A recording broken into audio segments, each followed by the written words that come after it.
Então, existir uma tabela, tá, é bom, é excelente, dá segurança, acelera os negócios, isso é ótimo para a economia. Quando que esse uso da tabela começa a ficar um erro, que está acontecendo hoje com veículos? É aquilo se transformar na decisão do valor particular de cada bem, de cada carro.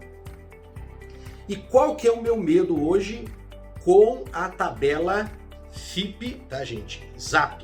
Como é que é montada essa tabela? Então é o seguinte, há muito tempo,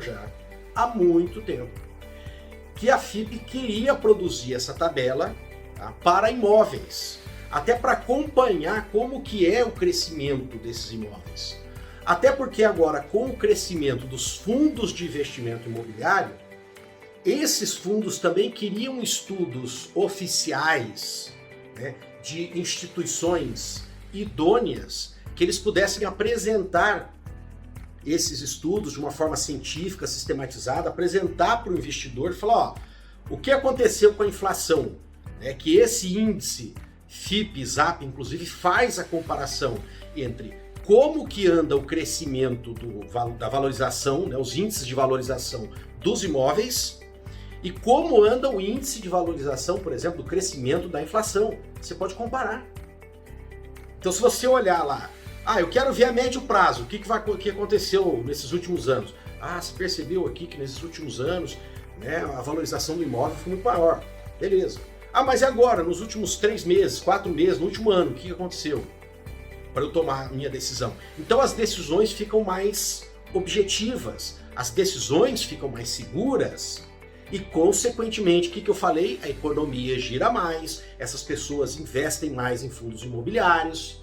Quando essas pessoas reúnem as suas economias, que às vezes são pequenas, mas se unem, né, num fundo de investimento imobiliário, você pode conseguir construir mais, ter mais emprego, enfim, gerar toda essa economia, tá? Circular esse dinheiro pela praça.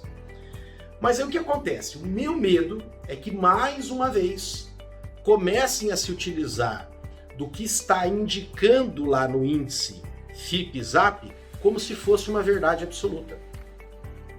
O cara foi olhar aquilo como se fosse ver a representação direta do preço do apartamento dele no que está ali na tabela do FIPE-ZAP. E aí é mais absurdo ainda, gente. Mais absurdo ainda. Tá? Vou dizer para vocês por quê. Voltando aqui à questão do carro. No caso do carro, no caso da tabela FIPE, nós temos uma amostragem, tá, desse universo que é o Brasil. Tá?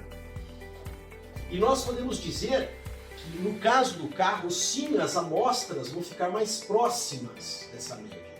As variações que nós vamos ter de um veículo para o outro não são tão grandes como ocorrem com os imóveis.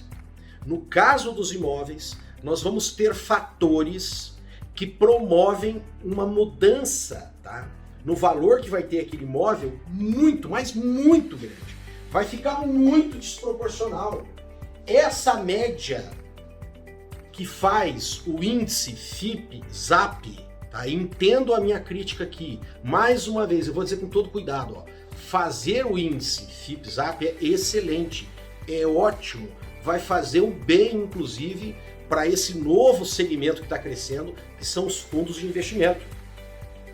Mas utilizar isso, tá, gente, para definir um preço em caso particular, pode levar a um erro gigantesco. Então, cuidado para isso. Quando você assiste o vídeo até deles instruindo lá para como utilizar o índice, você pode ver que nem eles propriamente falam isso. Que você pode usar diretamente o índice para definir o preço do imóvel. Por quê? Vamos ver o que acontece. Como que eles definem um preço, por exemplo, de venda? Eles vão ter lá 50 cidades no qual eles fazem esse levantamento. Aí já começa um problema. Acontece, gente, que de uma cidade para outra tem uma diferença gigantesca, enorme, dentro do mesmo estado, por exemplo. O que pode estar acontecendo com uma capital igual Curitiba? Que é uma capital, sim, que cresce muito. Você tem uma boa valorização dos imóveis.